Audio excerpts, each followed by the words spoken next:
Hi everyone, आप सभी जान रहे हैं कि हम अभी AA CCC की यूजी काउंसलिंग से रिलेटेड इन्फॉर्मेशन बुलेटिन के बारे में अपडेट ले रहे हैं। तो आज की इस वीडियो में हम बात करने वाले हैं AA CCC की यूजी या फिर अगर आप पीजी काउंसलिंग में पार्टिसिपेशन करें तो उस केस में भी रिजर्वेशन पॉलिसीज कैसे होने वाली हैं हमारी सेंट्रल काउंसलिंग में, उसके बारे में हम अभी इसमें डिटेल में थोड़ा सा बात करने वाले हैं। वो भी ऑथेंटिक रूप में इन्फॉर्मेशन बुलेटिन में जो बातें लिखी हैं वही बातें मैं आप लोग को बतलाने वाला हूँ। तो सीधे मेरे टैबलेट की स्क्रीन पर चलते हैं। अब देखिए स्क्रीन पर आपको दिख रहा होगा रिजर्वेशन पॉलिसी चैप्टर नंबर 4। ये पूरा पीडीएफ अगर आप चाहें तो मेरे Telegram channel doctor Somesh Kushwaha पे आसानी से मिल जाएगा।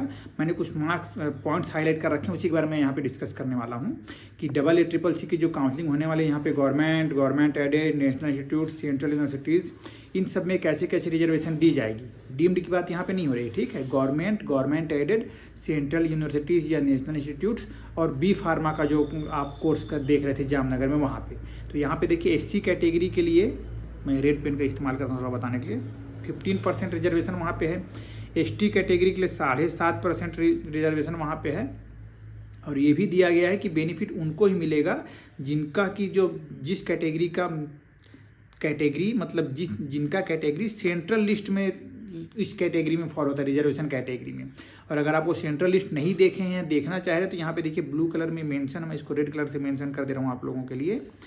ये देखिए इस वेबसाइट में जाकर आप चेक कर सकते हैं कि आप इस कैटेगरी में फॉल हो रहे हैं सेंट्रल लिस्ट में कि नहीं हो रहा है। अगर सेंट्रल लिस्ट में आप नहीं आ रहे हैं तो इन रिजर्वेशन कैटेगरीज का आपको बेनिफिट नहीं मिलेगा, ठीक है। यहाँ पे फिर नेक्स्ट पॉइंट लिखा है OBC के लिए 27%। ये सामान्य बात है, सभी जानते हैं इन बातों को। इसमें लिखा है नॉन क्रीमिलेयर वाला पॉइंट इसमें लिखा है, जिसको भी आप अच्छे से जानते हैं। वो भी OBC भी सेम प्रोसीजर की सेंट्रल की लिस्ट में अगर आप आ रहे होंगे तभी आप इस कैटेगरी का बेनिफिट ले पाएंगे। अगर ऐसा नहीं है तो फिर आप ओपन कैटेगरी के अंतर्गत ही आएंगे। नेक्स्ट पॉइंट, जनरल कैटेगरी में भी आप सभी को पता है कि एक EWS कैटेगरी इंट्रोड्यूस किया गया, उनको 10% सीट्स यहाँ पे रिजर्व की गई है उनके लिए। उसके लिए फिर जो कैटेगरीज बनाए गए हैं, मतलब जिसके तहत उनको EWS सर्टिफिकेट मिलेगा, वो लोग इसमें फॉल हो पाएंगे, ठीक। After that PWBD physically challenged के लिए 5% सीट्स यहाँ पे रिजर्व हैं।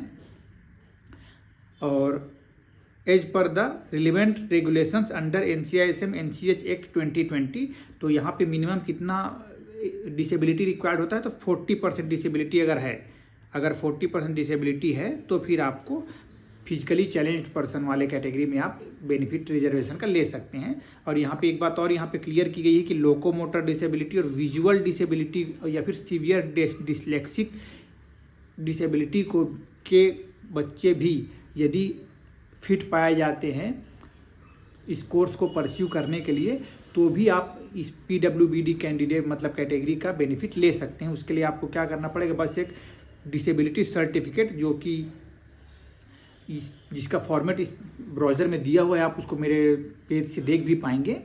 तो बस इस फॉर्मेट में आपको बनवाना है। अगर आप लोकोमोटर, विजुअल और सीवियर डिसलेक्सिक वाले कैटेगरी में फॉलो होते हैं बट परस्यू कर सकते हैं, अगर डॉक्टर से अब डिफाइन कर दें कि आप इस कोर्स को कर सकते हैं, तो आप इस कैटेगरी में भी बेनिफिट ले पाएंगे 5% का, ठीक है। आफ्टर दैट देखिए यहाँ पे क्या लिखा है, ये बहुत इंपॉर्टेंट पॉइंट यहाँ पे लिखा है कि the category of candidates as provided by NTA in the NEET UG 2024 result database is used for the AA CCC UG counseling process. The request of candidates to change the category will not be entertained.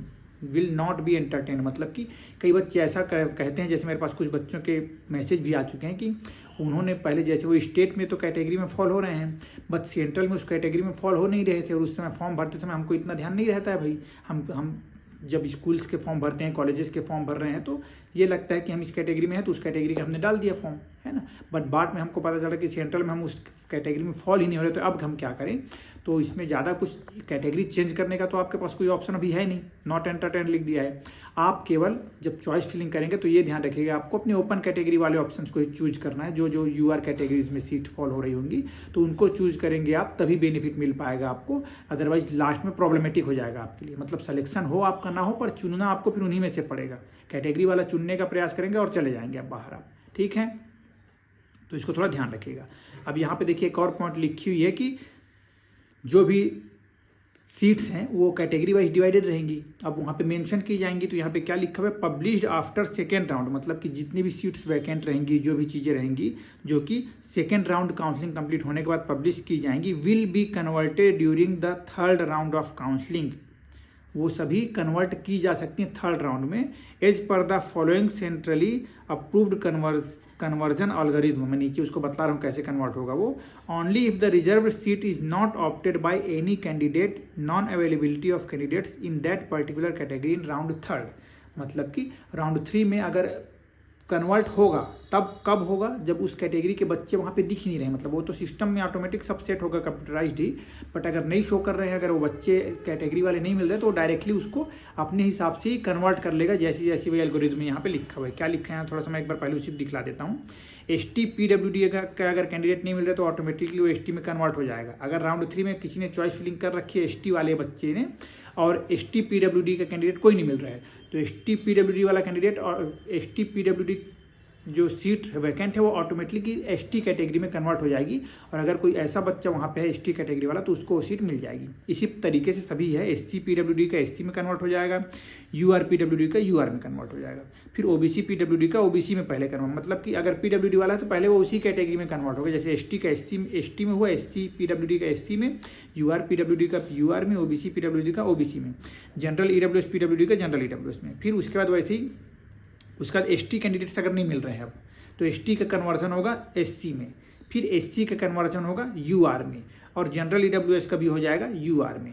और जो minority colleges हैं बहुत सारे वहाँ पे वो अगर seats available नहीं हो पाती तो UR कैटेगरी में कन्वर्ट कर दी जाएंगी if the institute request for conversion. मतलब वहाँ से एक लेटर जाएगा इंस्टीट्यूट से, खासकर डीम्ड वाले में बहुत चलता है, जैसे NRI कोटा जो लिखा हुआ है ना, इसी में बच्चे जो पैसे वैसे देकर जो सीट लेते हैं वो वाली चीज़ें यहीं पर आती हैं। जो ऊपर में यहाँ पे मैंने मार्क भी कर रखा है कि the NRI quota seat under deemed university also shall be converted to management quota seat during third round if the deemed universities inform their willingness for the same in advance. ठीक है, तो इसको भी ध्यान रखिएगा।